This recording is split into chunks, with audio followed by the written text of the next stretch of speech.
All right, so today we're diving deep into ancient China. Yeah. We're going to get into a philosopher who really offered a completely different way of thinking compared to, like, the Confucian system, Mozi. Yeah. And we're going to discover why his school of thought, Mohism, was seen as radical. How it challenged, like, the elite, and how his ideas on things like universal love Right. and meritocracy are still relevant, like, thousands of years later. So It's amazing to think about, actually, Mozi, like back in his time. yeah. This is the Warring States period in China.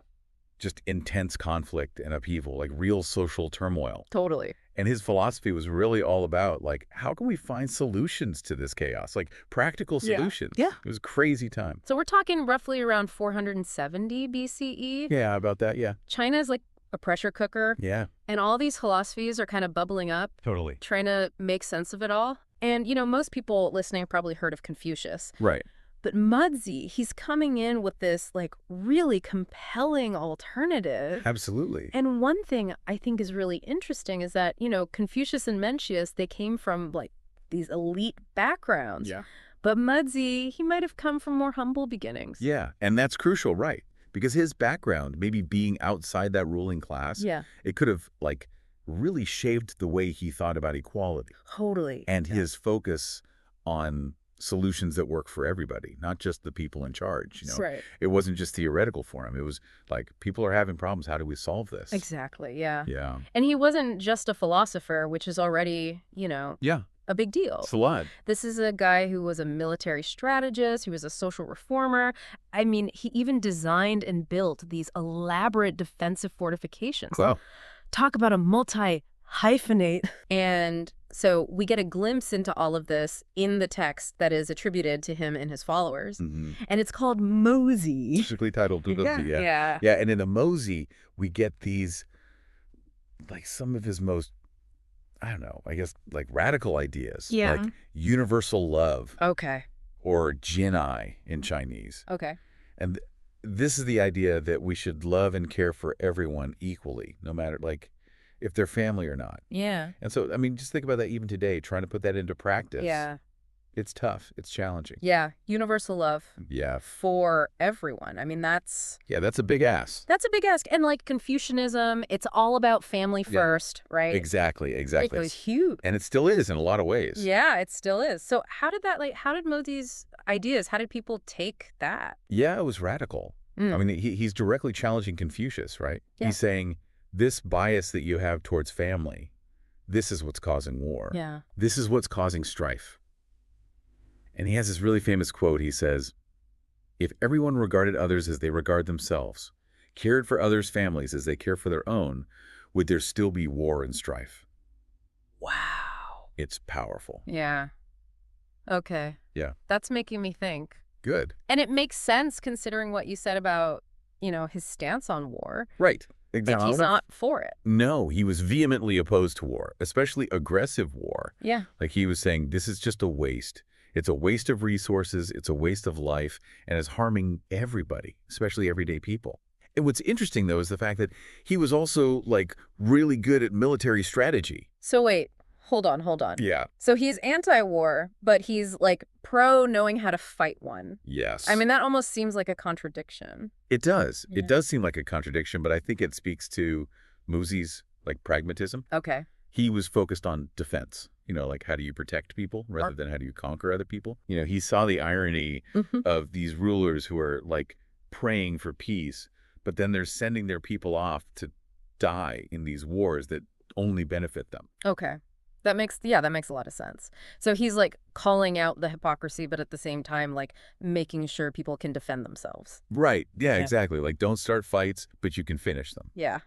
Yeah. Okay, what else did Mozi challenge? Because, I mean, I'm getting the sense that, like, he was not afraid to, No, he wasn't afraid of anybody. ruffle a few feathers. No, he wasn't afraid to ruffle some feathers. Like, he took aim at Confucian rituals. Okay. He's like, these are extravagant, they're pointless, especially when you have people who are struggling to survive. Right, yeah. So he was really arguing for a meritocracy, which is the idea that your leaders should be chosen based on their ability, not just who their family is. So instead of having, like, these elaborate ceremonies. He's like, just help people, like feed them, make sure they have what they need. Exactly. Like Mozi was all about like practicality and like what actually helps people, Yeah, right? yeah. And this all kind of ties into this idea of utilitarian ethics, which is like judging actions based on the outcome, right? What is going to create the most good for the most people? So what's like the greater good? What creates the most happiness or well-being?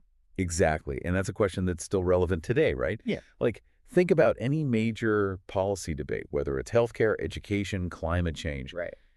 A utilitarian approach would ask, like, which choice is going to benefit the most people? Right. It's a really interesting lens to look at the world through. Yeah. And it's something that, was really important to Mozi. It's wild to think, like, could have ancient China gone in this other direction? Huh. One that's, like, way more egalitarian. As a trip, right? It makes you wonder if his ideas had, like, taken root, would we be looking at a different China? Yeah. A different world, even? Yeah. It's like a total mind melt to even, like, try to imagine, Yeah.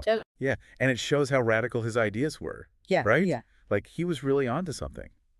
But, there's this other really important part in Mozi's philosophy that we haven't even gotten to. Okay. And it's his concept of heaven or Tian. Oh, right, right. Yeah. I was just thinking about that. So we've got, like, universal love. Right. We've got meritocracy, like ditch the rituals. Yeah. But what about, like, the bigger picture, like the cosmic forces at play here? Right. Where did heaven fit into all of this? Yeah. Well, for Mozi, heaven, it wasn't just some, like, far-off abstract idea. Okay. This was an active force, like a moral compass that was guiding human behavior Interesting. and holding rulers accountable for what they do. Oh, okay. So it's not just like some divine decree to justify, Exactly. whatever the status quo is. No. Mozi's heaven, it wasn't about, like, blind faith or just, like, keeping things the same. Oh, It was about justice. okay. It was about making sure everyone was taken care of. Got it. And here's where it gets really wild. Mozi believed that heaven's will was all about universal love. Oh, wow.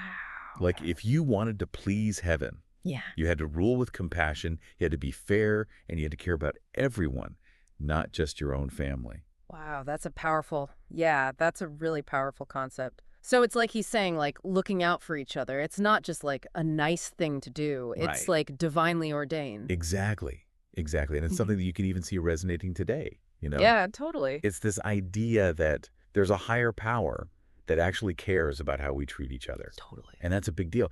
And, it speaks to this, like, hopeful feeling that you get from Mohism, right? Okay. Like, there's this real belief that we can build a better world, not by, like, fighting and conquering and, like, being powerful, but by, like, actually connecting with this higher purpose of goodness, Yeah. Yeah, I feel that. Right. It's inspiring. It's like, oh, maybe we can actually be better.